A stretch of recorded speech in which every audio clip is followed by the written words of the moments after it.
السلام علیکم ورحمت الله وبرکاته. دوستانو په دغه ویډیو کې به تاسو ته دروښیم چې تاسو څنګه کولی شئ چې یو موبایل د بل موبایل په ذریعه سره کنټرول کړئ، یعنې د یو موبایل سکرین له بل موبایل سره شیر کړئ. او دوستان بیا که چیرې تاسو په یو موبایل کې کار کوئ نو په بل موبایل کې به هم هغه کار کیږي. نو ګوره تاسو په سکرین باندې کتلی شئ دلته زه په دا یو موبایل کې کار کوم، په دا بل موبایل کې هم هغه کار کیږي. نو ویډیو تر اخره پورې وګورئ. له دغه ویډیو کتلو وروسته به تاسې هم وکولی شئ چې یو موبایل د بل موبایل په ذریعه سره کنټرول کړئ. نو ویډیو له خپلو دوستانو سره خامخا شیر کړئ او د داسې نور ښایسته ښایسته ویډیوګانو لپاره زموږ چینل سبسکرایب کړئ، ځکه موږ هره ورځ دغه رقم ښایسته ښایسته ویډیوګانې په خپل چینل کې اپلوډ کوو. نو زه د ویډیو په طرف ویډیو شروع کوو.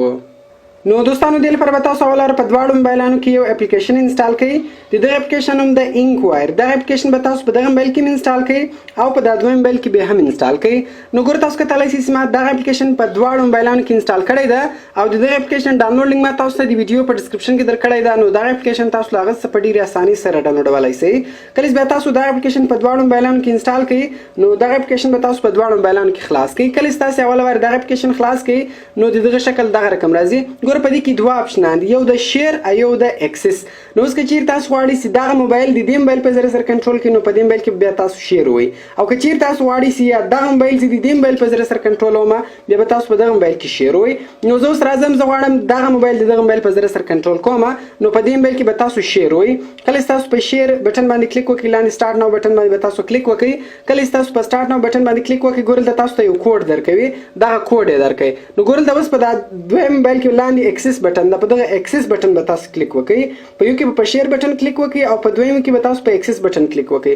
ګوره دلته اوس دا کوم کوډ چې درکړی ده دغه کوډ به اوس تاسو دلته کې وایئ. ګوره 582031934461 دا کوډ به تاسو کې ووایئ او بیا په دغه اکسس بټن باندې به تاسو کلیک وکړئ. کله چې تاسو په اکسس بټن باندې کلیک وکړئ نو اوس به تاسو لږ انتظار ورته وکړئ. ګوره لاندې کنیکشن روان سو، اوس به د موبایل کنیکټ شي. ګوره تاسو په خپله کتلی شئ چې هغه موبایل کنیکټ سو.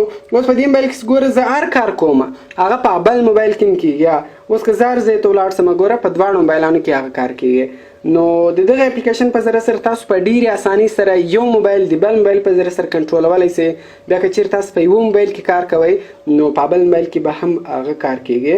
نو سمپل انکوایر اپلیکیشن ده. د دغه اپلیکیشن ډاونلوډ لینک ما تاسو ته د ویډیو په ډسکرپشن کې درکړی ده، له هغه څخه تاسو په ډېرې اسانۍ سره ډاونلوډولی شئ. دغه اپلیکیشن به په دواړو موبایلانو کې انسټال کړئ نو بیا تاسو په ډېرې اسانۍ سره یو موبایل د بل موبایل په ذریعه سره کنیکټ کولی شئ. نو کوم چیرې ویډیو خوښ شوي ویډیو در سره لایک کړئ، له خپلو دوستانو سره خامخا شیر کړئ او د داسې نور ښایسته ښایسته ویډیوګانو لپاره زموږ چینل سبسکرایب کړئ، ځکه موږ هره ورځ دغه رقم ښایسته ښایسته ویډیوګانې په خپل چینل کې اپلوډ کوو. نو ملاوي په نور ښایسته ښایسته ویډیوګانو کې په دعاګانو کې مې یاد ساتئ. د خدای په امان.